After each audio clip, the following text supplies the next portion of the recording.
After giving birth to my daughter, my husband insisted that I stay in the hospital for postpartum confinement, and my typically frugal mother-in-law also persuaded me, which momentarily touched me until I discovered that my husband had secretly switched my medication. 2 months ago, when I was in my 8th month of pregnancy, I met an old classmate who mentioned that my husband's first love was going through a divorce. Upon returning home, I casually mentioned it to Ethan, who was not surprised at all and instead said indignantly, "That man is shameless, he's accumulated massive debts and even tried to use Yoyo's ID for a loan. How could they not divorce?"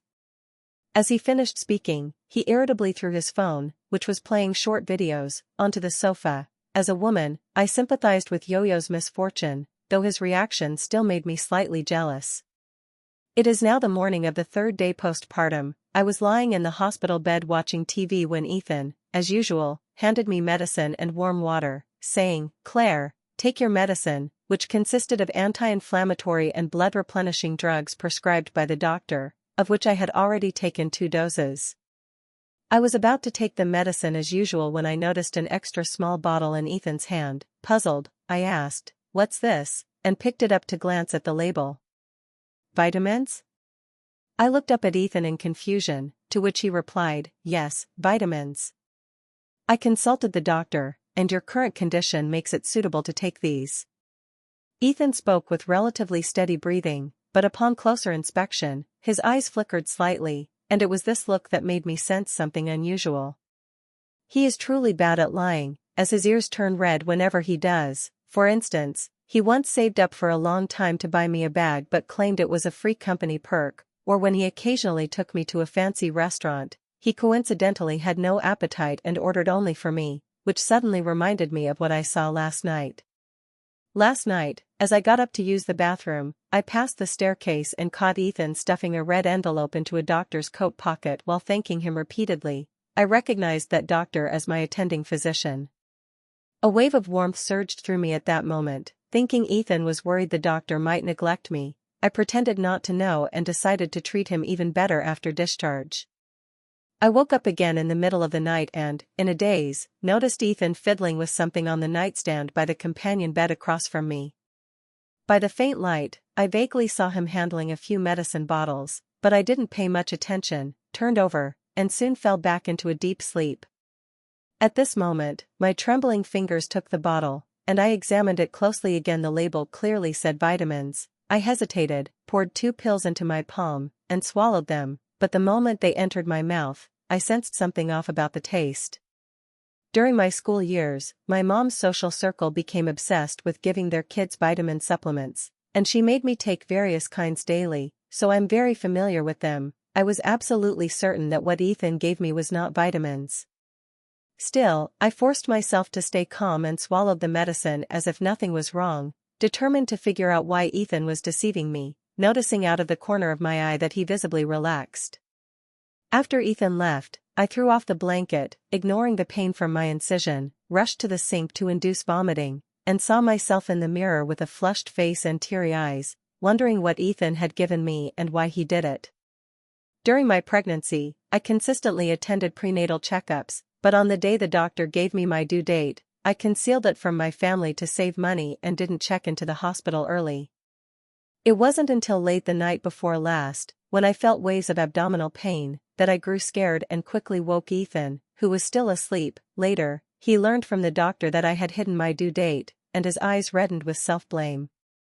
"Claire, it's my fault for being useless. Some money should be saved, some spent. We're not short of a few bucks, but if something happened to you or the baby, what would Mom and I do?" my mother-in-law said, holding my hand, agreeing with Ethan that my health was the priority. "Oh, the prenatal checkup showed everything was fine, so I thought, why spend that extra money? I was just too nervous back then, and nothing happened, right?" Seeing Ethan's rare serious expression, I immediately backed down and agreed with a smile. My mother-in-law got up to hold her newborn granddaughter, her joy uncontainable.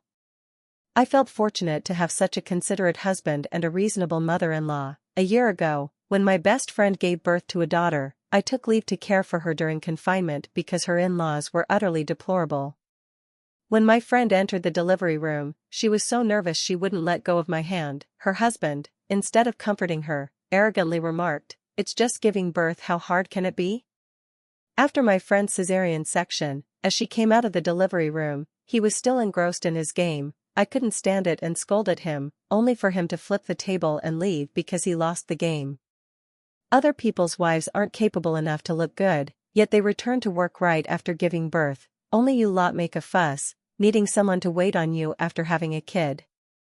Later, I overheard the nurses whispering that my friend's mother-in-law came to the hospital that day, learned it was a girl, and left without hesitation, even drinking the chicken soup she'd brought herself. Neither she nor her son showed up again until my friend was discharged. Since I gave birth to my daughter, Ethan has been meticulously attentive, serving tea, pouring water, and giving shoulder massages. In truth, before childbirth, I was anxious and uncertain for a long time. I've always feared pain, and having witnessed my friend's agonizing grimaces during childbirth, I couldn't suppress my fear. During that time, Ethan and my mother-in-law were busy earning money for formula, so I didn't dare show it in front of them. My parents strongly opposed my marrying far away, so I always reported good news and hid the bad. It was my friend's patient guidance that eventually calmed me down. My mind raced as I recalled anything unusual about Ethan recently. The only suspicious thing was his insistence on my hospitalization, which nearly led to a big argument that day. Ethan comes from a single-parent family and is now just an ordinary employee at a big company. My mother-in-law has some skills and often sets up a stall to sell grilled skewers. I thought staying home for confinement would save money, but Ethan insisted, money can be earned again, but your health is paramount. Aunt Wong's wife neglected herself during confinement and ended up with chronic issues. I patiently explained that I've always been robust and have a fitness routine, so there was no need to spend that extra money. Finally, as if exasperated by my persistence, he lost his temper with me for the first time, saying, "Claire, can you stop being stubborn? I'm begging you, okay?" He slammed the door and left, leaving me alone in the ward. I couldn't help feeling aggrieved, as Ethan had never treated me this way before. Half an hour later, he returned with red-rimmed eyes and a choked voice, apologizing. "Claire, I'm sorry, I lost control earlier." Seeing him like this, I didn't dare mention leaving the hospital again. I reasoned that there was no need to ruin our relationship over a few bucks, but I couldn't help wondering why. Despite our past debates over trivial matters, Ethan had never been so adamant before. I consoled myself that perhaps he was just in a bad mood.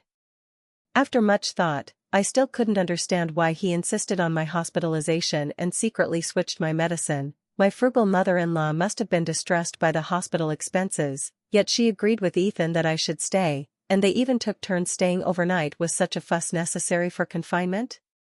After dinner, Ethan brought me that bottle again. After much deliberation, I tested him, saying, "Put it aside for now. I'll watch TV first and take it later."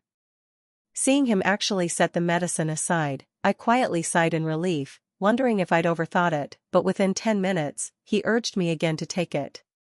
Looking at the medicine he held out, I hesitated, deliberately taking the blood-replenishing pills first. Ethan reminded me, "Claire, don't forget the vitamins," and I forced a faint smile. Just before putting the pills in my mouth, I suddenly looked up at him to see his expression. Ethan's eyes were fixed on my hands, as if he had to see me take them, and when he noticed my gaze, he turned to me with a gentle smile. After Ethan left with the food container, I rushed to the sink again to spit out the medicine. By then, my heart had sunk considerably. Something was definitely wrong with Ethan. That night, when my mother-in-law came to relieve Ethan for the overnight watch, I was already lying in bed pretending to sleep, deliberately making faint snoring sounds. Seeing me asleep, they both seemed relieved. My mother-in-law whispered something, and I could only vaguely catch the word airport. Then Ethan left, and I stayed awake all night, feeling they were hiding something from me. At dawn, my friend sent me a voice message, her tone uneasy. "Claire, I'm not sure if I should tell you this, but a friend who works at the airport said Yoyo returned to the country last night, and she saw Ethan pick her up." The phone slipped from my ear as the message continued. "Did Ethan mention this to you?" But I was too distracted to care.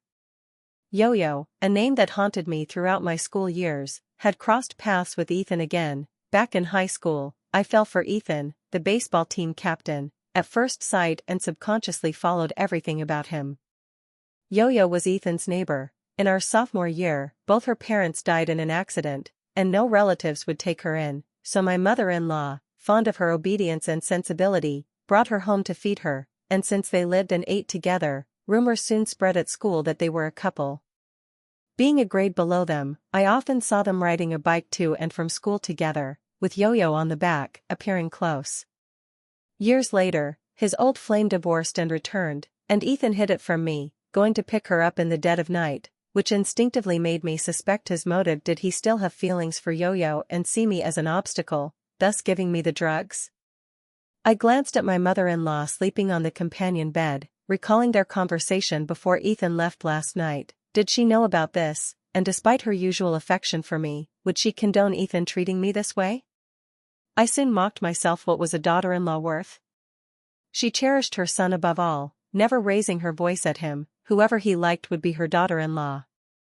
At 8 a.m., Ethan entered the ward right on time, his dark circles starkly visible. I took a deep breath, trying to calm myself, and asked, "Honey, didn't you sleep well last night?" Yawning, Ethan passed by me, and instantly, a faint perfume scent hit my nose. He said, "Yeah, I've been worried about you." As he spoke, he moved to lie on the companion bed, and at that moment, I gave up completely. His honesty wouldn't have proven much, but he chose to hide it instead.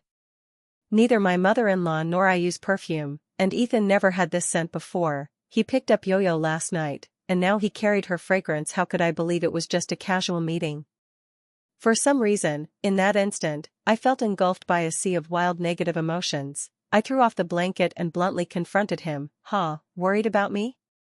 You spent the whole night with your little first love sweetheart, didn't you? Ethan froze, turned to me in disbelief, and after a long pause, stammered, "Claire, what do you mean?" which, to me, was a clear sign of guilt. Just then, my mother-in-law came in with food and, witnessing this, looked at me with concern, saying, "Claire, why are you getting so angry out of nowhere?" Her words were like pouring fuel on the fire, and I found an outlet. "Mom, don't play dumb. I'm your daughter-in-law. Yoyo's an outsider, yet you all conspire to hide this from me. Are you that eager to bring her into the family?" Panting, I pointed at them and accused, "In your hearts, only Yoyo is family, right?" After speaking, my chest felt crushed by a boulder, as if I'd suffocate any second. "Claire," before losing consciousness, I heard Ethan and my mother-in-law's urgent calls. When I awoke, Ethan's eyes were red, and he held my hand, confessing. "Claire, I'm sorry, Mom and I were thoughtless, and I shouldn't have hidden it from you. I just didn't want you to get jealous over nothing." The day Ethan and I confirmed our relationship, I told him I'd secretly loved him for a long time. He knew I was sensitive about his past with Yoyo, so he rarely mentioned her, and my earlier mention of her divorce stemmed from some emotional impulse. "It's not what you think. I just picked her up from the airport on the way. Yoyo's been through a lot lately and must be feeling down, and since she lived with us for years, we can't just ignore her." Thinking of their past happiness deepened my heartache, as if I were the intruder in their romance. I tried to pull my hand back, but Ethan gripped it tighter. At that naive age, we did have feelings for each other, but later Yoyo told me it was a misunderstanding. She only saw me as a brother. I recalled that in my junior year, rumors spread at school that Yoyo had married and planned to settle abroad. Hearing this, I assumed their relationship had issues, never imagining Yoyo had actively ended it. But now? She's divorced, back in the country, and Ethan personally picked her up. Maybe she's realized she does have some feelings for him.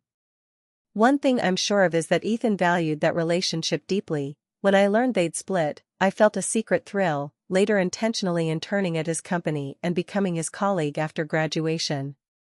Back then, he carried a sense of brokenness, still unable to move on from his last relationship. I approached him as a junior schoolmate, orchestrating frequent chance encounters until he opened up, and 2 years later, we got together. Ethan's gaze was utterly sincere. "Claire, Yoyo knows her boundaries. Apart from sending me a wedding blessing, we've never contacted each other." I looked at him calmly, as if he suddenly came to his senses. If we really didn't keep in touch, how could he have known about Yoyo's divorce so early and knew the inside story so well? Sensing my distrust, Ethan added, "Yoyo usually talks directly to Mom. She didn't intend to tell me about the divorce. Mom just mentioned it to me in passing. Last night, Mom was worried something might happen to her, so she asked me to check on her." It's true, Ethan said, reminding me of the young woman often on the phone with my mother-in-law. My mother-in-law isn't tech-savvy, and seeing her frequent calls, I once worried she was being scammed and asked her about it. She said it was an acquaintance, so I let it go, though I wondered which relative from our modest family was so close to her. Her bond with that woman even made me, her daughter-in-law, a bit envious. I closed my eyes briefly and asked Ethan calmly, where is she now? What are her plans? He replied, Yoyo's renting a place alone outside, she doesn't want to disturb us. Alone? Didn't she fight for custody of her child? Ethan paused for a long while before saying, she has one child, and Yoyo currently has no chance, or did she not want the child at all? I didn't press further. If, as Ethan claimed, there was nothing between him and Yoyo, why did he secretly switch my medicine? Seeing I didn't want to talk, he wisely dropped it, stood to tuck me in, and urged me with concern. Claire, there's really nothing between us, please don't get worked up again. Talk to me if something's bothering you, he said. I nodded perfunctorily, my thoughts in utter chaos. That afternoon, I asked my friend to visit. As soon as we met, she vented about her disillusionment with her in-laws and her consideration of divorce, though they were fiercely holding on to custody of her child. We both knew their family's feudal mindset that only boys counted as heirs and they didn't care about the girl, but they used the child to tie her down and deter her from divorcing. Thinking of that innocent little girl, I sighed. Unhappy families make children suffer too. Would my daughter grow up in such a complicated household? After much thought, I told my friend about Ethan switching my medicine. She pondered for a while and didn't fully agree, suggesting my perspective might be too extreme. Yoyo has a deep bond with their family, and now that she's divorced, it's unlikely they'd ignore her. Still, Ethan hiding his midnight meeting with her was definitely wrong. As for forcing you to stay in the hospital, it's indeed suspicious, but they've both been genuinely good to you before. Could there be a misunderstanding? How about this? You said the medicine was off, so I'll get it tested. Won't that reveal what Ethan's up to? Keep not taking it when he gives it to you, but don't let him suspect anything. I seriously considered her suggestion, hoping deep down it wasn't what I feared, and decided to follow her plan. Since the test results wouldn't come quickly, I missed my daughter even more while waiting. I suddenly longed to see her. When she was born, my mother-in-law eagerly snatched her up, and I only got a fleeting glance. Afterward, they kept me from her, brushing off my every mention with excuses. When Ethan entered the ward, I asked again to see her. Honey, bring our daughter here. It's not good for her to keep drinking formula. I'll feed her. Ethan's busy figure paused, and after a long moment, he turned to me. Oh, right, Claire, I forgot to mention, since you're on medication, it's not suitable for you to breastfeed yet. I recalled reading something like that online. Seeing he seemed attentive to our daughter, my expression softened a bit. You're still so thoughtful. Ethan grinned sheepishly. Yoyo told me these things. She's more experienced with kids. Noticing my face stiffen momentarily, he stopped abruptly. I'll go get some water, and I stared at his awkward retreating figure. Never contacted her once. The day I found out I was pregnant, I was already 2 months along, and both Ethan and I were flustered. Young people and the older generation often clash on parenting. My mother-in-law favored traditional remedies passed down by word of mouth, which Ethan disapproved of. He reportedly knew a colleague experienced in parenting, whose advice was indeed scientific, and I'd privately praised it to Ethan a few times. Several times, I caught Ethan calling that colleague late at night. I chided him for disturbing people at that hour, and he explained the colleague was on a business trip to Canada. Now that I think about it, was it really such a coincidence? Wasn't Yoyo in Canada? That day, my attending physician came to the ward for a routine check, frowning at the medical report in his hand. Recalling Ethan slipping him a red envelope, panic surged within me. Had Ethan bribed this doctor, and were they conspiring to drug me? Would he notice I'd been secretly spitting out the medicine? The more I thought, the more my heart raced. After a long pause, the doctor adjusted his glasses, glanced at me, and asked Ethan, family member, has the patient been taking her medicine on time? My heart skipped a beat, palms sweating. Had he figured something out?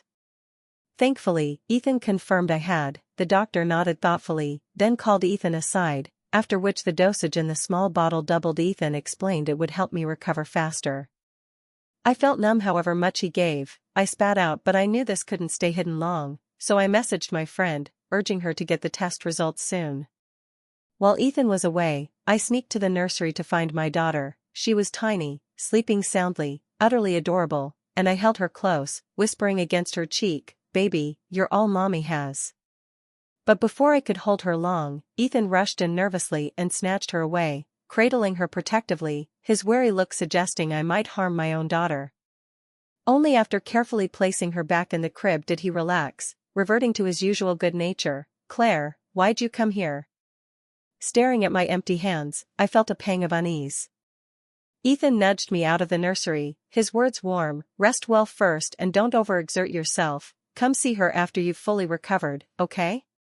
Mindful of my friend's advice to not alert him, I reluctantly left, glancing back at my daughter with every step.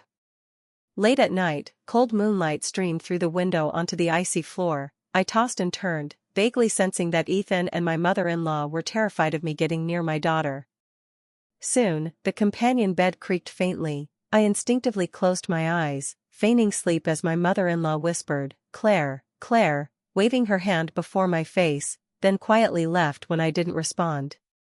After the door closed, I got up, checked the wall clock, and decisively followed. My mother-in-law entered the nursery, and peeking in, I saw Ethan packing things.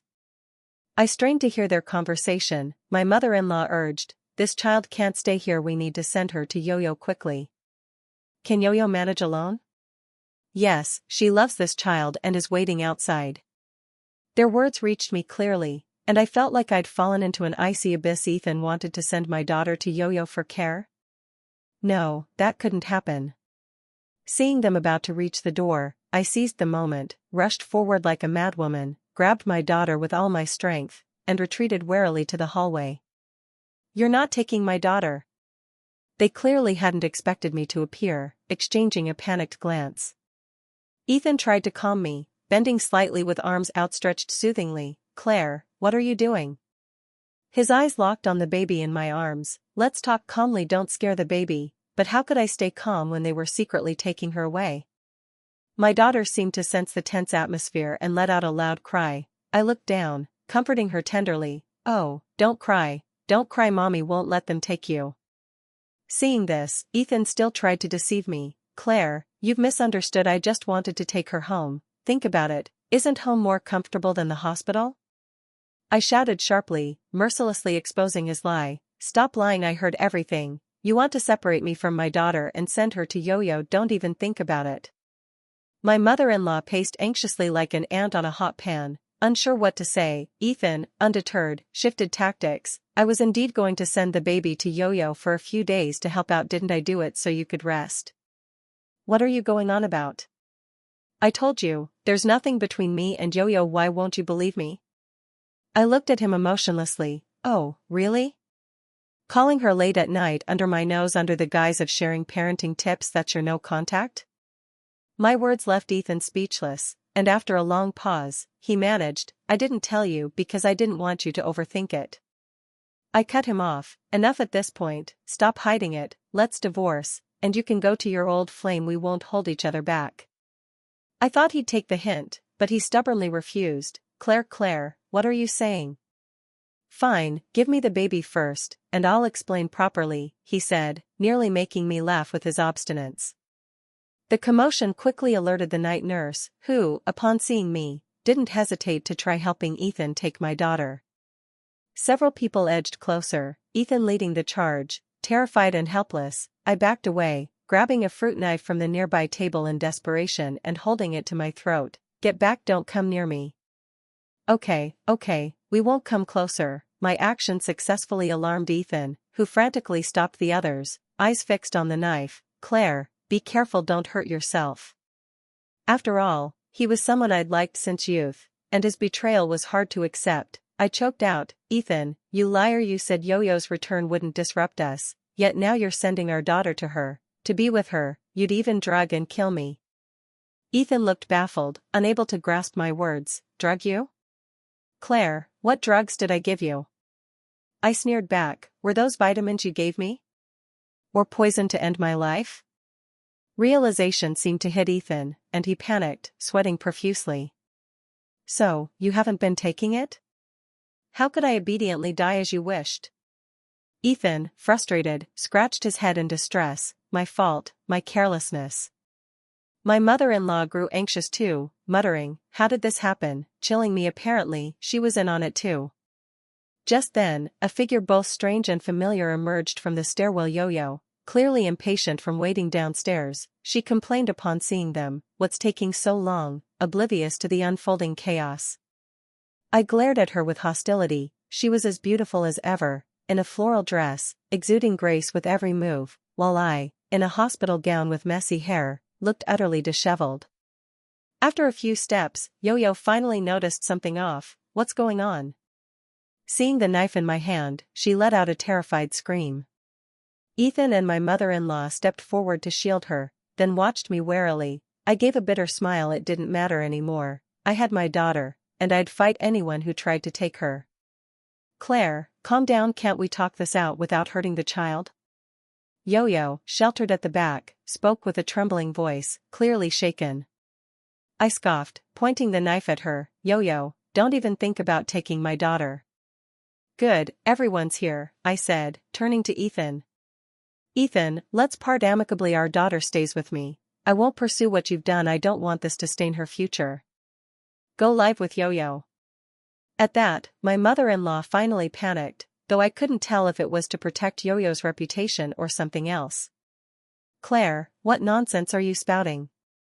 Ethan and I take turns caring for you, so we can't always mind the baby. Yoyo kindly offered to help, and you say this about her? How absurd. Could I not care for my own daughter during confinement that I'd need Yoyo's help? But I didn't want to dwell on it. I felt exhausted.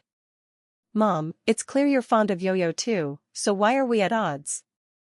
My daughter stays with me, and you all live happily together. Wouldn't that be great?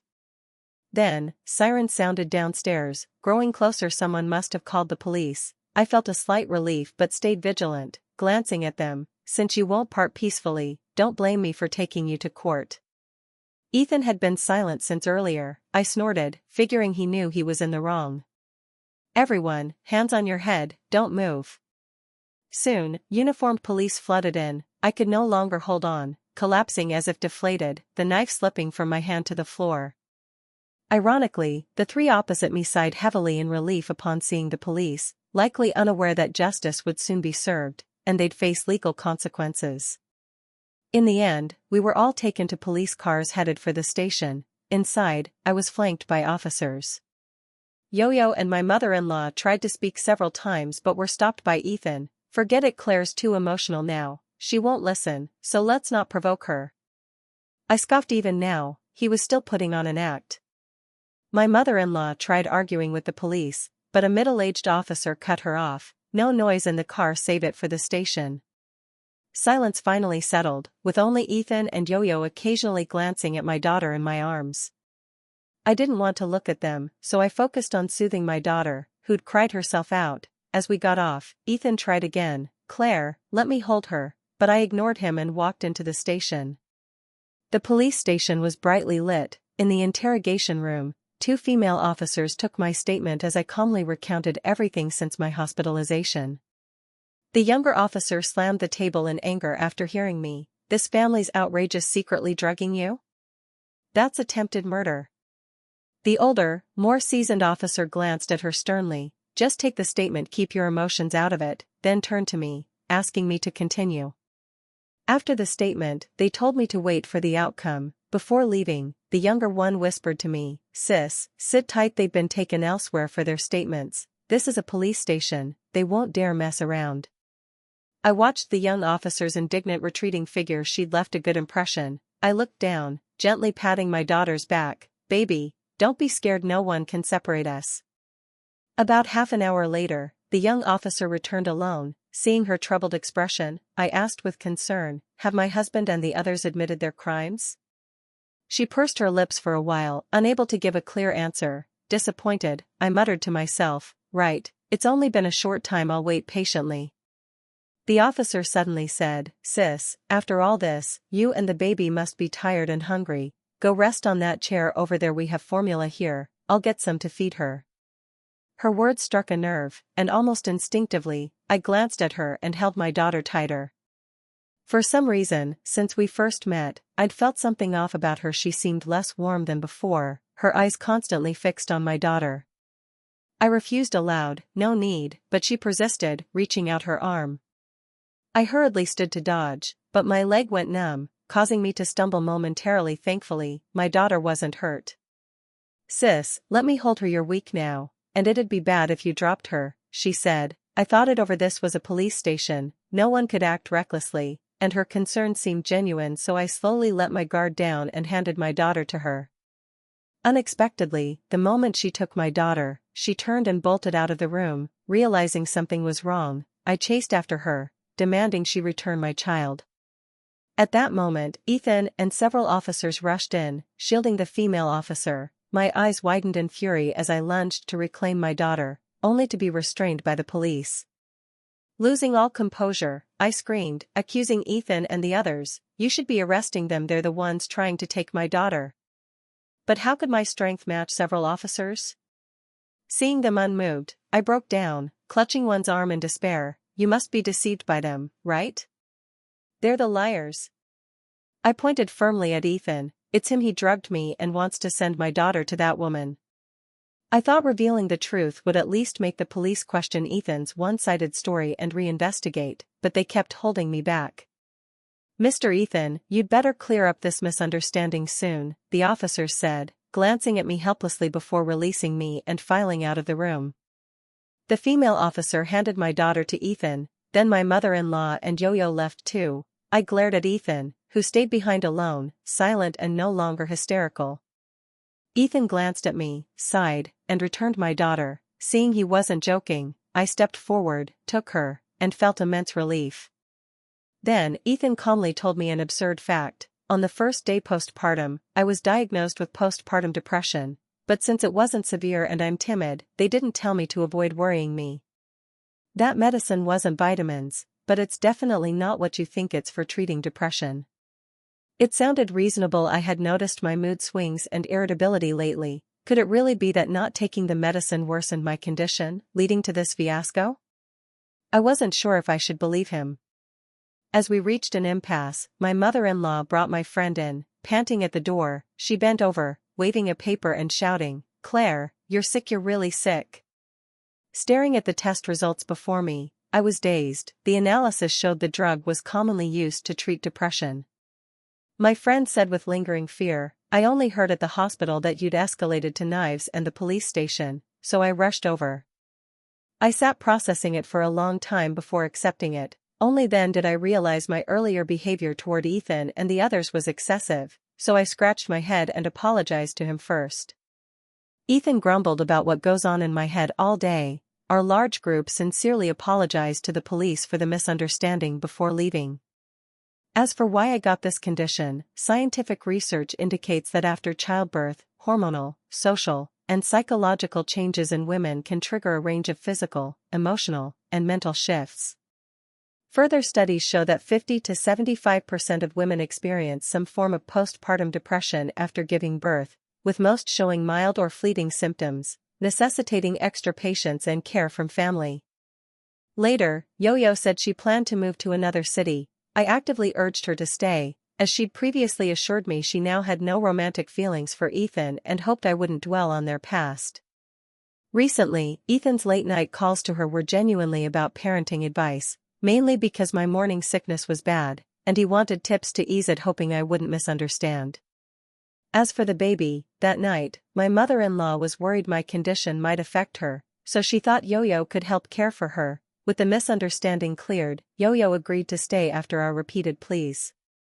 My friend finally decided to divorce. Custody of her daughter was temporarily awarded to the father, but she'd never give up appealing, throwing herself into her career to secure a better future for her daughter and increase her chances of regaining custody. My mother-in-law's snack stall business boomed, overwhelming her alone, so we all agreed to expand and strengthen it. As finances improved, Yoyo and my friend gradually regained custody of their children. Our extended family, though not wealthy, was moving in a positive direction.